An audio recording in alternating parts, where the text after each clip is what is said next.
A new statement today from the Escambia County Sheriff's Office on that investigation into a disabled woman raped and impregnated while under the care of a local health facility.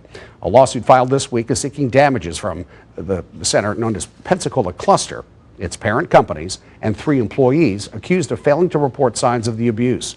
Channel 3's Chorus Nylander investigates why the case was closed without any arrests. Chorus? Bob, yesterday I broke down the lawsuit, a more than 40-page report from the Agency for Healthcare Administration. Tonight I've obtained the Escambia County Sheriff's investigation reports, giving a clearer picture on how this case was investigated and why it remains unsolved with no leads. We are learning more about the multi-agency investigation into the rape of an immobile and nonverbal woman who became pregnant under the care of Pensacola Cluster, according to a lawsuit filed Tuesday.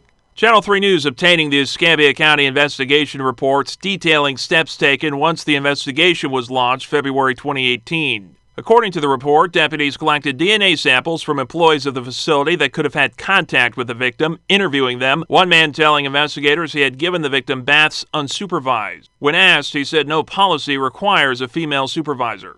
The woman was pregnant between 2 and 3 weeks before suffering a miscarriage, according to the lawsuit. The case is closed without any arrests. I continue to ask the Sheriff's Office why and received the following statement, reading in part, "Many have voiced concerns about DNA analysis. We will disclose that at no time was there any evidence made available from the pregnancy that would have allowed DNA testing without the ability to establish a DNA profile of a suspect. This procedure will not lend itself to identifying a suspect. We did, however, conduct DNA analysis and interviews of individuals having contact with the victim. None could be matched due to the absence of an initial profile. Should any additional information be developed, it will be quickly and aggressively pursued." People with incapacities are targets for people like this. Assistant State Attorney John Mulchin says the woman's disabilities were an obstacle of their own. It makes our job, where we have to prove something beyond the exclusion of every reasonable doubt, much more difficult because you don't have the traditional person who can speak for themselves. So we have to get other evidence to speak for them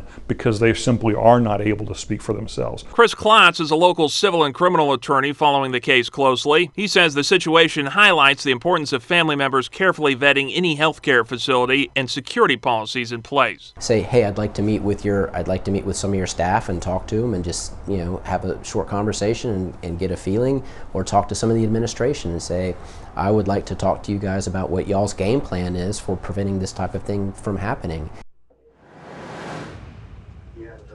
According to the lawsuit, the victim was transferred to another healthcare facility. The attorney behind that lawsuit will not comment on this case due to the pending litigation. The state attorney's office tells me if somehow new evidence became available, the case could be reopened. Reporting live from the newsroom tonight, Chorus Nylander, Channel 3 News.